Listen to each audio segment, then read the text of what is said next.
ईश्वर मेरे बिना भी ईश्वर है, मैं ईश्वर के बिना कुछ भी नहीं।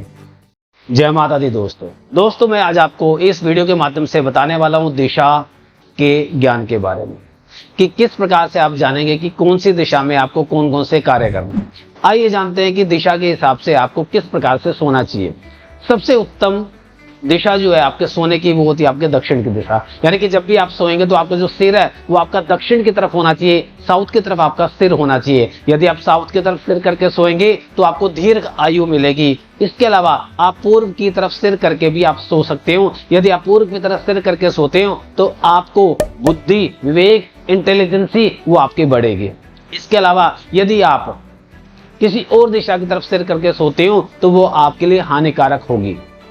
यदि आप पश्चिम की तरफ सिर करके सोएंगे तो आपको बुरे सपने आएंगे, वो आपके लिए शारीरिक रोग लेकर के आएगा।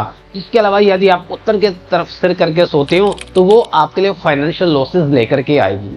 तो यानी कि वो दिशा की बात करें तो सोने के लिए आपके लिए साउथ के लिए और ईस्ट की दिशा आपके लिए सबसे उत्तम मानी जाती है। अब बात करते हैं जब आप लघु शंका पे जाते हैं, शौच पे जाते हैं, यानी कि जब आप वॉशरूम जाते हैं, आप टॉयलेट जाते हैं तो आपके लिए उत्तम दिशा कौन सी है। जब भी आप वॉशरूम जाएंगे, जब भी आप लघु शंका में बैठेंगे तो आप का जो सिर है, आपका जो फेस है वो आपका दक्षिण या फिर आपका नॉर्थ की तरफ आपका होना चाहिए, यानी कि उत्तर और दक्षिण की दिशा उत्तम मानी जाती है जब भी आप लघु शंका में बैठे होंगे तो। इसके अलावा आपका फेस पूर्व की तरफ या पश्चिम की तरफ आपका फेस नहीं होना चाहिए। यदि पूर्व की तरफ, पश्चिम की तरफ आपका फेस होगा तो वो आपके लिए रोग लेकर के आएगा, आपका पेट साफ नहीं होगा। आप जानते हैं कि किस प्रकार से आपको खाना पकाना है, किस फेस पर आपको खाना पकाना है। यानी कि जब भी कोई स्त्री अपने किचन में खाना पकाएगी तो उसका जो फेस है वो आपका ईस्ट फेसिंग होना चाहिए। इसके अलावा यदि ईस्ट फेसिंग के अलावा कोई और दिशा है, जैसे यदि वो पश्चिम की तरफ मुख करके खाना पकाएगी तो उसको रोग आने वाले हैं, उसको शारीरिक रोग आएंगे, उसको हड्डियों से रिलेटेड प्रॉब्लम हो सकती है। यदि वो उत्तर की दिशा की तरफ सिर करके, फेस करके यदि वो खाना पकाएगी तो उसको फाइनेंशियल लॉसेस होंगे। दक्षिण तरफ कभी भी आपको खाना नहीं पकाना है, वो पूरे तरीके से आपकी फैमिली के लिए प्रॉब्लम्स लेकर के आएगी। आप जानते हैं कि आपको स्नान कैसे करना है। जब भी आप स्नान करेंगे तो पूर्व की तरफ मुख करके आपको स्नान करना है। आप मंजन करेंगे तो आपको पश्चिम की तरफ मुख करके आपको मंजन करना है।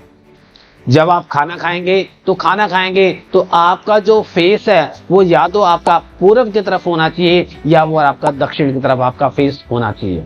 अब जानते हैं कि आपका जो फेस है पूजा करते वक्त आपका किस तरफ होना चाहिए। जब भी आप पूजा करेंगे, आप आराधना करेंगे, आप साधना करेंगे, तप करेंगे, भगवान का भजन और सुमरन करेंगे तो आपका जो फेस है वो आपका पूर्व की डायरेक्शन में होना चाहिए, यानी कि पूर्वाभिमुख होकर के आपको भगवान का भजन करना है।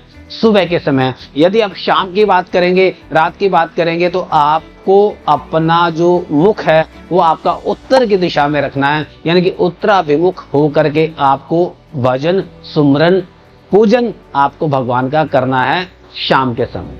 दोस्तों आज आपने जाना कि किस प्रकार से आपकी दिशाएं आपकी दशा को बदल सकती है, आपका फेस किस प्रकार से होना चाहिए, आज हमने वास्तु के हिसाब से किया। Thank you friends, thanks lot, धन्यवाद, जय माता दी।